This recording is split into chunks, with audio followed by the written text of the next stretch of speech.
Good afternoon, good afternoon, good afternoon.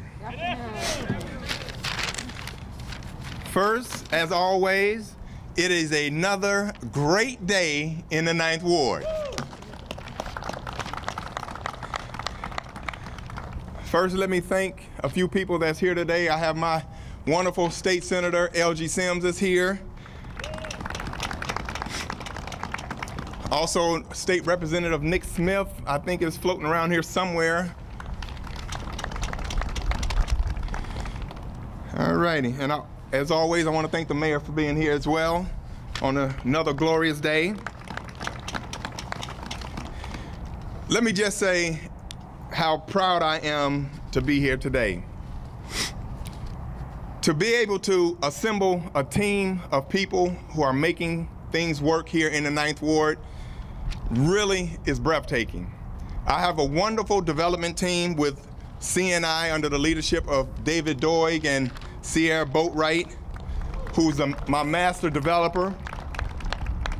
And we have another great partner with Tim Henley from Ryan Companies, who built this wonderful edifice we have in our community.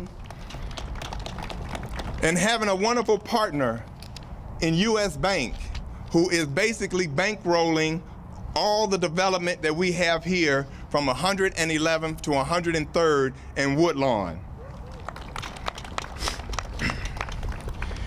A few years ago, we were blessed to have a new Walmart come to our community.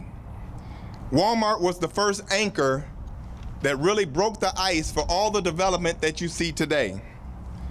Once we got Walmart with the 400 initial jobs that they created, we have a partner now with Ross, Food for Less. We also have Planet Fitness. We have Method. We have Gotham Greens, the largest indoor greenhouse in the country. And then 3 years later, they doubled down and built another greenhouse in our community. So we have the first and second largest greenhouse in the country. Having a whole food distribution center that we stole from Indiana, and I said it, we stole them from Indiana. How many people can say that we actually attracted a business from Indiana? But we did it here in the Ninth Ward. We have a new partner in S.C. Johnson, who is coming to our community. We have the state's largest indoor sports facility across the street by the name of the Pullman Community Center. We have a national monument in our community that was designated a few years ago by the one and only President Barack Obama. We have a 111 food hall with a Potbellies. Just yesterday, we actually broke ground on the latest edition of bringing a Culver's into our community. That's going to create another 60 jobs in our community. But ladies and gentlemen, we are here today to welcome the latest addition to the Ninth Ward family in the Roseland Pullman community by the name of Amazon.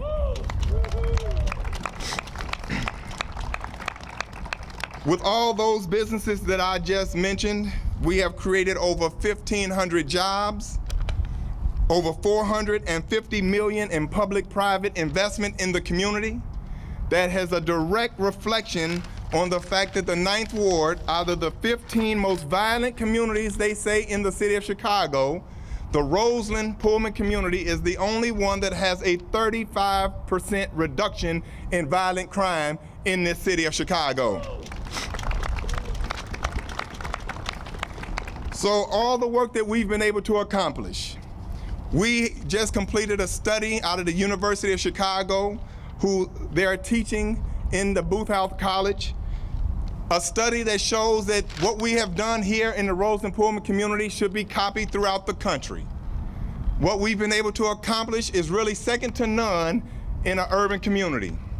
So we're excited to bring these additional few hundred jobs online in the community, so people can get their packages within 24 hours on the south side of Chicago.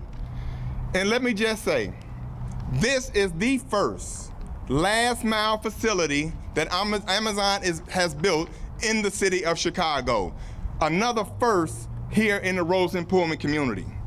So we're excited to have Amazon as our partner. I can't tell you how happy I am today to be born and raised in this community, to have lived here for 53 years, just a couple of days ago, had a birthday, to be born and raised 53 years, to represent this community, to represent the resurgence that you all see today, because I lived through the downturn, and to be at the forefront of the upturn. There's no greater feeling to be the alderman of the 9th Ward here in the city of Chicago. And so with that, I'm going to turn it over to our new Senior Station Operational Manager for Amazon Logistics. Let's give it up for Dominique Wilkerson.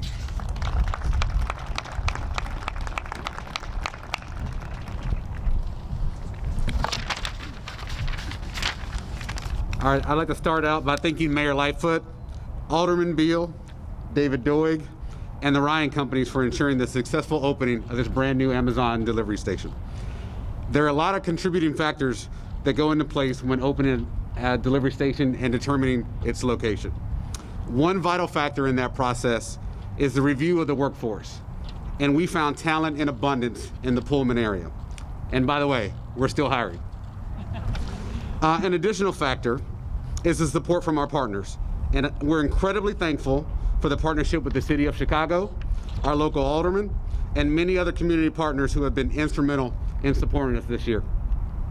This new 150,000 square foot Amazon delivery station has created hundreds of full-time and part-time jobs and powers Amazon's last mile capabilities to speed up deliveries to customers here in the Chicago metro area. We also empower aspiring entrepreneurs to start their own package delivery company through the Delivery Service Program.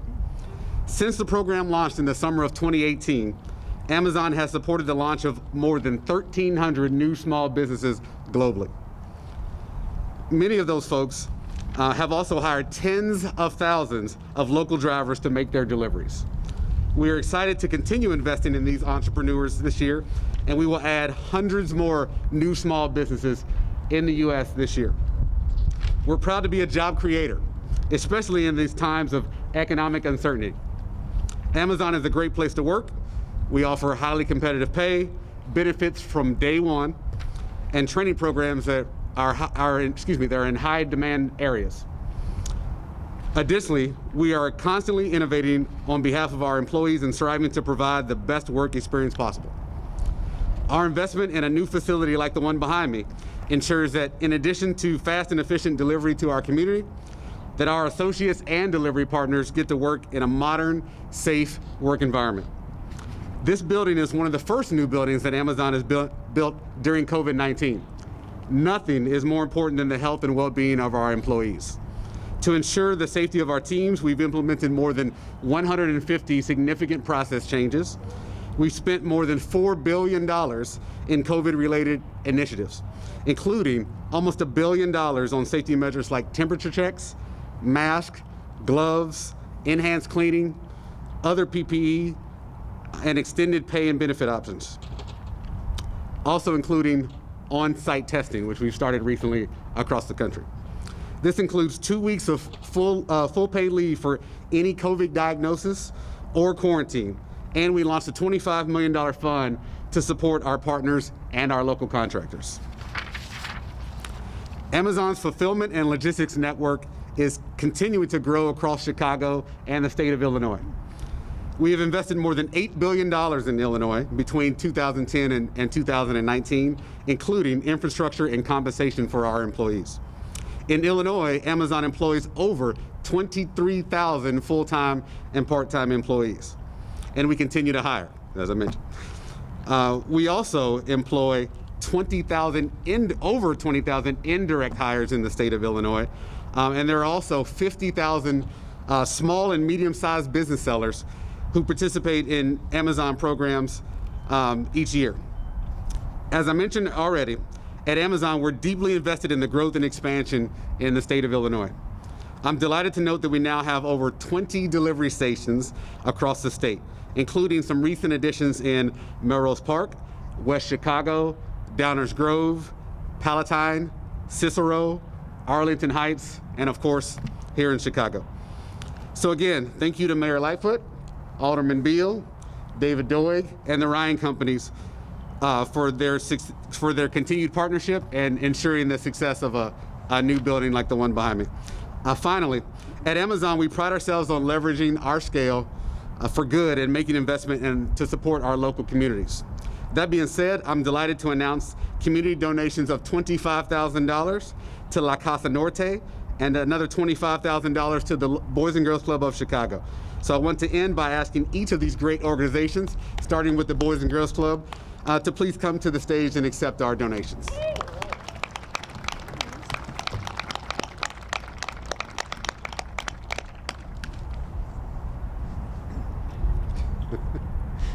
Thank you very much. Congratulations. The fine folks from La Casa Norte, please. Thank you very much. Did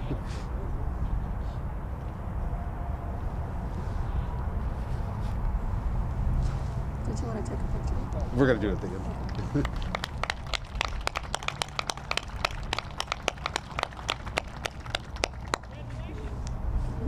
Thank you, folks. All right, with that, I'd like to turn it over to the Honorable Mayor Lori Lightfoot.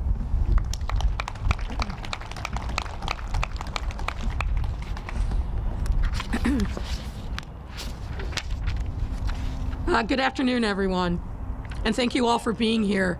Let's give another round of applause to La Casa Norte, I just have to say, my friend, Mimi, you do such a great job with the Boys and Girls Clubs of Chicago, but let's give them another round of applause. And thank you to Amazon for your generosity to the really two great organizations here in the city of Chicago. First, I'd like to also acknowledge and give thanks to Alderman Beal for his lifelong commitment to the Pullman community. Graduating here, high school here in Pullman at Corliss, and going on to become one of the youngest Chicagoans ever elected to alderman. As you heard from his list of developments that have come to this important community over these last few years, great things are happening in the Pullman and Roseland area. I also want to extend my thanks to my friend, Andy Zopp of World Business Chicago, who's down here in the front. Who does a terrific job every day making sure that she and her team are focused on creating opportunities for our Chicago businesses. David Doig, who really needs no introduction, but thank you, David, of Chicago Neighborhood Initiatives. And Tim Henry of the Ryan Companies. Thank you, Tim, for being here and everything that you have done to make this moment possible. I also want to thank Dominic Wilkerson and everybody at Amazon. Thank you for making a commitment to our city, the first of, I hope, many to come. That's a not so subtle hint. This is a day we're celebrating. There was one time when people thought about Pullman, they thought about the past. And now the script has completely been flipped. When folks talk about Pullman, it's about progress and the promise of this community. It's about partnerships and what can be accomplished when you work together. That's why when Whole Foods chose to move their Midwest distribution center from Indiana to Chicago, they chose Pullman. When Method chose to open up a manufacturing plant in Chicago, they chose Pullman, making it the first new manufacturing facility in Pullman in over 3 decades. Do I have that right? And on, right through to today, with the launch of this new Amazon delivery station right here in Pullman, to help them expand, hire more workers, and serve more customers. All of which helps our residents work in their own neighborhood. So when they get home to their kids faster, and they can be there when they wake up. And let me just add that yesterday, we had the groundbreaking of the culverts that the Alderman talked about just south of here. And made that possible with the support of our Neighborhood Opportunity Fund, where workers at this facility can start eating starting next summer. And I'm a big Culver's fan. I actually stopped at the one in Bronzeville on my way down, so very excited about being able to dine at a Culver's here. But the renaissance we're experiencing in Pullman is more than about dollars and cents. It's about the people who live here and the children who grew up here. Back when President Obama was here a few years ago, he declared Pullman a National Historic Monument, saying, quote, "This place has been a milestone on our way to a more perfect union." And well said. He was absolutely right. The labor rights movement was driven by Pullman workers. The civil rights movement was driven by Pullman residents. And there was a time when people thought that Pullman's best days were behind it. Not today, not anymore. And it's because of everything that you as a community have done to pull together the work of the aldermen, the work of CNI. It's made a huge difference and more to come. On top of all the businesses moving here, we're also seeing Pullman schools like Powell Elementary outpacing the national average in reading and math gains.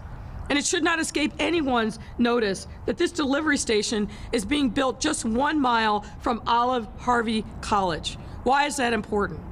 Because our city college focused on transportation, distribution, and logistics, where students from across Chicago will come here to Pullman to learn those skills and then be able to take advantage of jobs that are created by companies like Amazon. This is why we placed an emphasis on our transportation and logistics as part of our recovery efforts for the city of Chicago. And as I said, we're just getting started.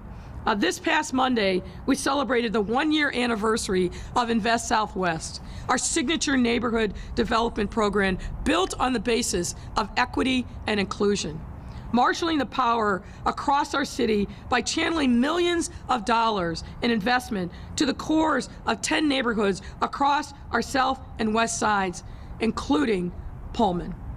Because of their combination of roads and access to public transit, leadership and commerce, public spaces, and more, rejuvenating the local economy and giving residents the resources they need to escape the cycles of poverty that have left them vulnerable to crises like the one we're grappling with now. We will not work our way out of poverty until we keep focusing on economic development and making sure that our young people in particular understand that there's opportunity at their fingertips because we create it.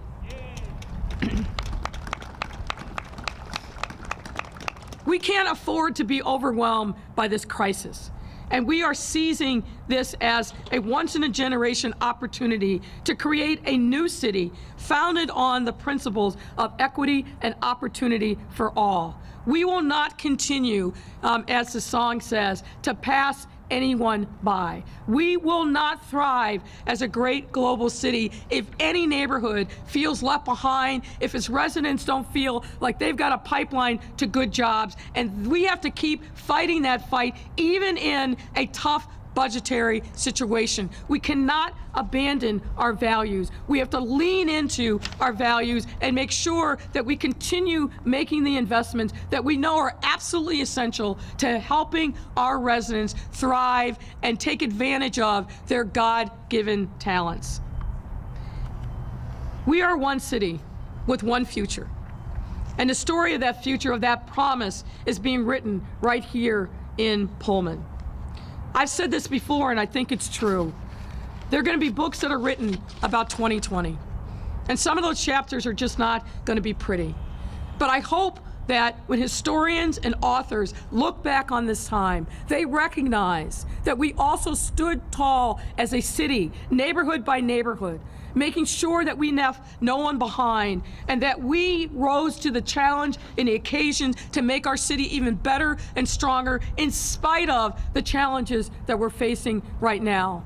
And that's why announcements like this, investments and commitment by businesses like Amazon, and the hard work of making sure that we turn a forest into an opportunity for jobs is so critically important. Thank you all. It's my great pleasure to be here today. And with that, I'd like to invite David Doig to come to the podium. Thank you all.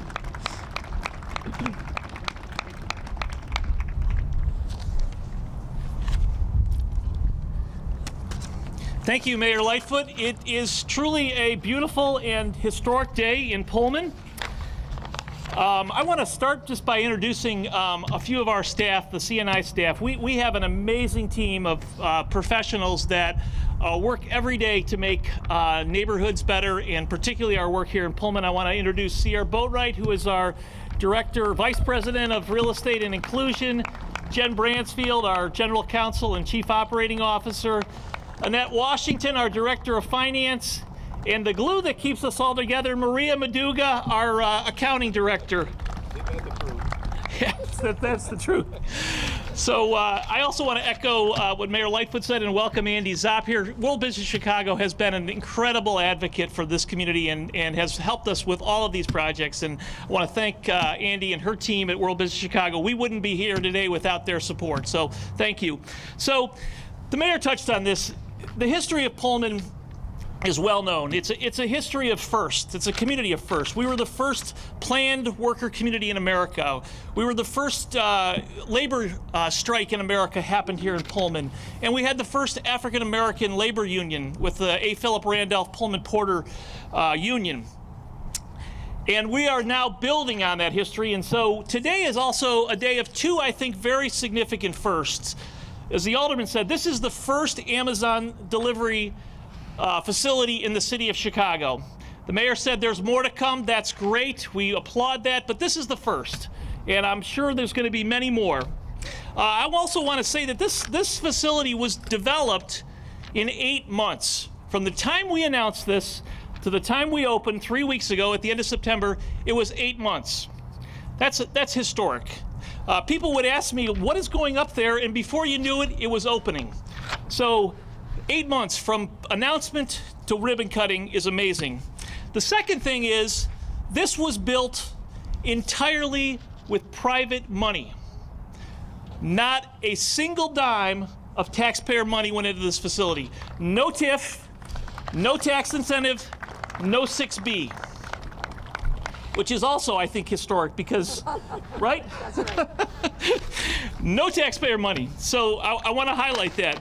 The other kind of historical thing I think about today is this really completes our 10 years of work on this site. So those of you that have been following this know we've worked on this site for 10 years, 200 acres. And just to give you a little perspective, 200 acres, that's 5 times the size of Lincoln Yards. Everybody talks about Lincoln Yards. That's 4 times the size of the 78. Okay, that's 20 times the size of the new development that was just announced yesterday for the old Moody Bible Institute site. So just to give you a little perspective, we think big here on the far south side. We dream big and we develop big. All right?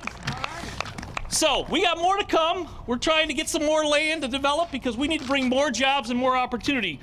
But as the Alderman said, we've coordinated almost $500 million of new development, created over 2,000 new jobs.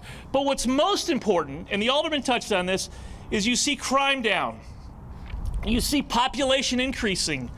You see property values are up 20%. Unemployment is down 6%. Poverty is down by 9%. We've seen new homeowners moving into the community. All of that happens when you focus on place-based, deep, long-term investment, and you do it in a comprehensive way. So it's not a housing strategy, it's not an economic development strategy, it's not an education strategy. This is a comprehensive, fulsome, holistic approach. And so today is a very exciting day, and we are so excited to welcome, I think you're the largest company in America, right? Maybe Apple's got you. Depends on the stock market, but I mean, right? In the world, right. So we are excited. I can't even believe I'm saying this. We are excited to actually welcome the world's largest company to the 9th Ward, to the Pullman community, Amazon. Give it up for Amazon. And thank you. Let me introduce Tim Henley, the Midwest president for Ryan Companies. All right. Thank you, Dave. It's always hard to follow Dave Doig. I have no notes. I have nothing but thank yous. So I'm Tim Henley. I'm president of Ryan Companies. We're really proud to be here today in front of another Pullman, another Amazon deal for us. This isn't our first last mile, nor is it our last one. We've partnered with Amazon around the country, and we think they're the great. I was talking to Dominic earlier, a great company to work with. So we're proud to be partnered with you here. We started in Pullman here with the Whole Foods distribution center about a driver away from here about 4 years ago, and now this kind of finishes the whole 3-building package here that we put together that we own. So we're proud of it. Back in January, Amazon came to us and said, we'd like to locate in the south side. We said we have a perfect spot. They said we want to be open by October 1st, and we said that's impossible. Our first call was to Dave Doig, just to talk about it, see if we could figure something out, and we put it together. The second call was obviously the alderman, and I can't thank the alderman and your staff enough, Alderman Beal, for what this year was a crazy year. 8 months ago, to have this thing going on in a normal year is lightning quick. In this crazy 2020 year, it's ridiculous. I know March 15th sounds like about 8 years ago this year, but it was not that long ago. And the mayor's office, really, I thank you very much for jumping through hoops, the virtual hoops this year to get this thing approved and in the ground was a tremendous help. So we couldn't have done it without everyone here, and I'm glad we're here, and I'm looking forward to getting more land in the area, Dave. Thank you very much.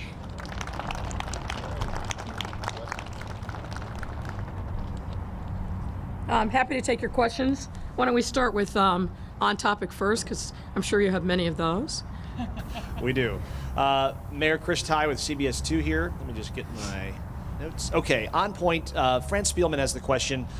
Does your presence here today signal a political detente with Alderman Beal, one of your most outspoken city council critics? Thanks, Fran. Appreciate it. Look, I'm going anywhere there's economic development. I'm going anywhere where we're creating jobs and opportunity for the residents of our city. That's a good thing, a positive thing. And as I said in my opening comments, the work that's happened across this ward shows what happens when you have true partnership. As Tim Hennerly just said, it doesn't happen without everybody working together, including making sure that the mayor's office is aligned with the vision on economic development. So I'm going wherever there's a need. We're going to help wherever we can, because we're not going to hold back in creating opportunities for residents all over the city, particularly in areas of the city that really haven't seen economic development in decades. I'd like to switch to indoor dining. Can you walk us through the communication or miscommunication over the last 36 hours with your office and the governor's office? What dialogue the two of you have had today? Well, what I'll say is this. We had a very frank and productive conversation with the governor and his team, and my team as well. We explored a lot of issues, and we came out of that discussion really committed to making sure that we work hard together. Obviously, we've got to work and make sure that we communicate effectively to the businesses across Chicago that are going to be affected. We are going, and we've been in lots of conversations since the governor made his announcement yesterday afternoon. I think the most important thing is that we take advantage of the opportunity to help our businesses. The one thing that I want to encourage, the state has $200 million that are available for business interruption grants. We want to encourage businesses that are going to be negatively impacted by these latest restrictions to apply. We're going to be providing technical assistance to help them. But we also have to say what all of us have been saying since COVID-19 came to our city back in March. You must wear a mask. You must social distance. You must take all the precautions that are necessary to limit the amount of people that you're around, because those are the only things that are going to get us through this until we have a vaccine. Those are the most important things. The governor and I are 100% aligned on those issues, and we're going to keep working together. So you have spoken today? Yeah, we met today for about an hour. And would you say the communication over the last 36 hours was fluid, or were there some hiccups here? It certainly seems in your Well, messaging I think I've said yesterday. what I've said about this. I think the most important point is how do we move forward? And as I said, we had a very frank but productive conversation, and we've committed to make sure that we continue to work together. WBEZ asks, will you enforce the governor's indoor dining restrictions starting Friday? Do you plan to file a legal challenge to these restrictions? No, I'm not filing a legal challenge, and obviously we've been working in partnership with the state from the very beginning, and we're going to continue to do that. This from Craig Delamore at WBBM News Radio. How concerned are you that, as in other parts of this area, some restaurant owners will defy the ban on indoor dining in their effort to survive? Look, yesterday's news hit people very hard. And I've had a lot of frank conversations with restaurateurs and other businesses that are going to be affected by these latest restrictions, and they're struggling. I mean, they've been struggling since March. They have been the industry that has been most impacted by COVID-19 restrictions. And as you well know, there are many restaurants across our city that are literally hanging on by a thread, some who have closed and are not going to come back. So we've got to double down our efforts to make sure that we're communicating effectively with them, that we're doing everything that we can to support them through this very, very difficult time. And that's my commitment to them. That's what I've been saying privately. That's what I'm saying publicly. We're going to keep fighting the fight on behalf of them and doing everything we can to give them some measure of economic relief. And I'll repeat what I said earlier. We really encourage people to apply for the state's $200 million fund for business interruption grants, and we will provide the technical assistance and support so that particularly the smallest businesses, those neighborhood restaurants, the big guys, they're hurting, but they have the resources to weather some of these storms, but the little neighborhood restaurants are really going to be challenged. The other thing I want to say is, given that this is happening, I can't stress enough to folks, please support your local restaurants in every form. Takeout. You got today and part of tomorrow for dining in, but they need our help now more than ever, and we want to do everything we can to be supportive of them. Sure, two more. Kelly Bauer from Block Club asks, you vowed to follow the science when it comes to COVID-19 restrictions, and studies say bars and restaurants are significant places of spread. Why are you trying to get the governor to reverse the Tier 1 mitigation? No, that's not what I've said, and that's not what we're talking about. But again, the point is, we are following the science. Things are nuanced here in Chicago. They're different than what we've experienced across the state. Commissioner already talks to us about this on a daily basis. The biggest challenge that we're facing in Chicago right now is people in their homes. We can't stress enough. You are not safe in your home. You cannot let down your guard. Dr. Ardy and I came out last week and really encouraged people to think long and hard about who you're inviting into your home, and we encourage people to limit it to essential workers. If they're not a family member, an immediate family member in your household, you should not be having dinner parties or weekend parties, card games, all the things that we know that people love and enjoy. I enjoy them too, but what we're seeing in our data is that 2/3 of the people who are testing positive for COVID in Chicago say they know the person that they got it from. And where they're getting it from is these social settings. That is a significant problem. That is a big driver of the increase in cases that we've seen. And we've got to lean into that and make sure that we do everything that we can to educate people in compliance.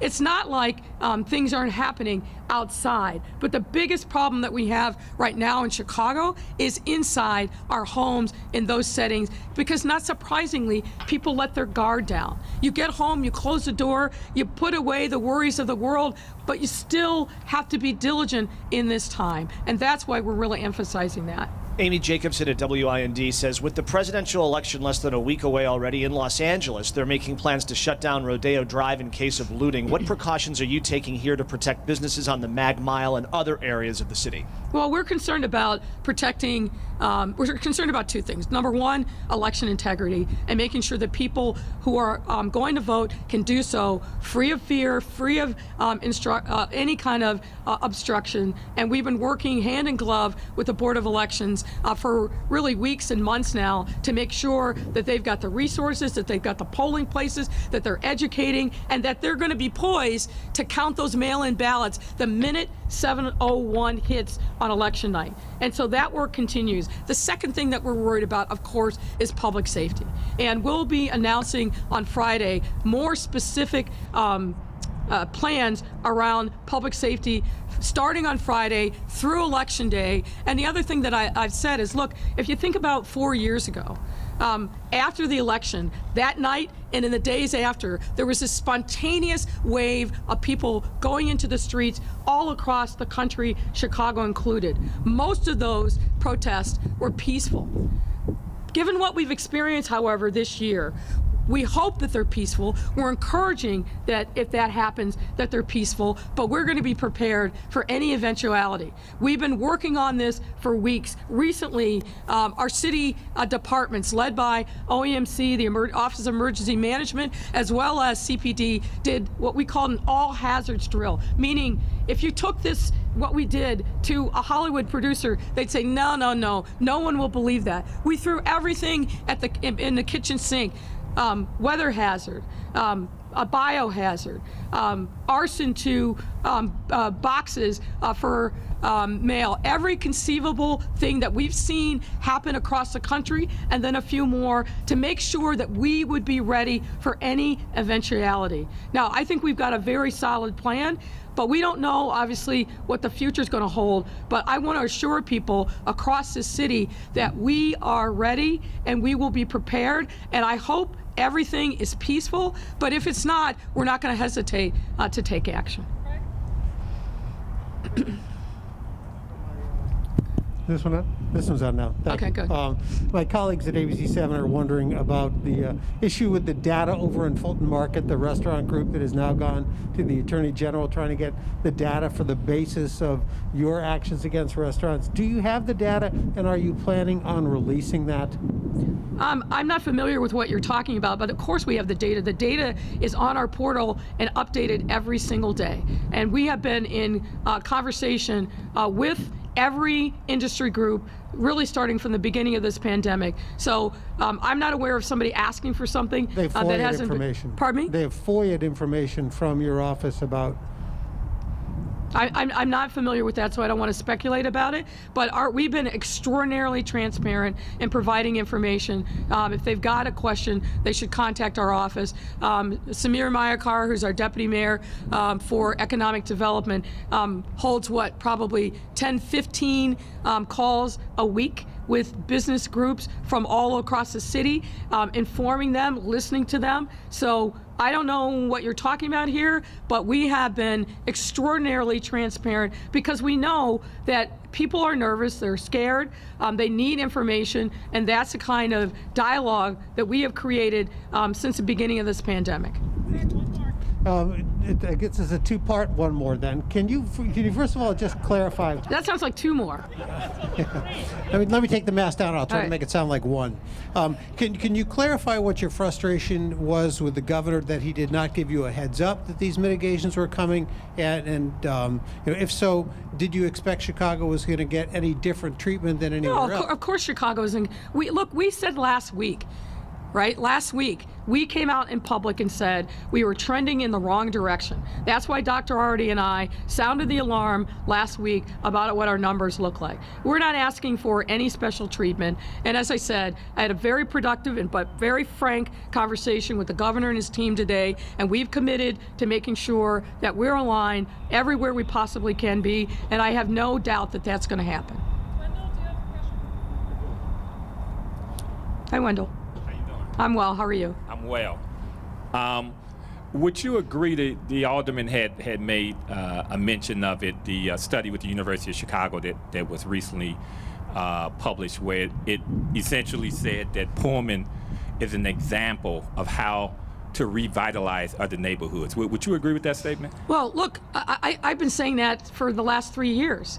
If you lean into partnerships and listen to folks on the ground in neighborhoods, that is absolutely the premise of our Invest Southwest initiative, which is working together with communities to co-curate a future that they want, not us deciding on the fifth floor what is best for communities, but working to empower communities, build capacity, and then lean into harnessing both public dollars and private dollars for economic development. Invest Southwest, in 1 year, we have spent $70 million, and our return has been $300 million in philanthropic and private sector investments. So Yeah, yes, of course. When you build healthy, vibrant communities, when you give people a stake in their own future, when you create real jobs that they can build a life and a career around, not sub-minimum wage jobs, but real jobs with benefits, with a future. Yes, of course, that is the absolute best model for economic development. And as we've seen in other areas of the city, when you do that, then you have the opportunity to reduce the crime that happens because people feel like they've been heard, that they have a stake in their own future. It makes a huge difference. All right, thank you.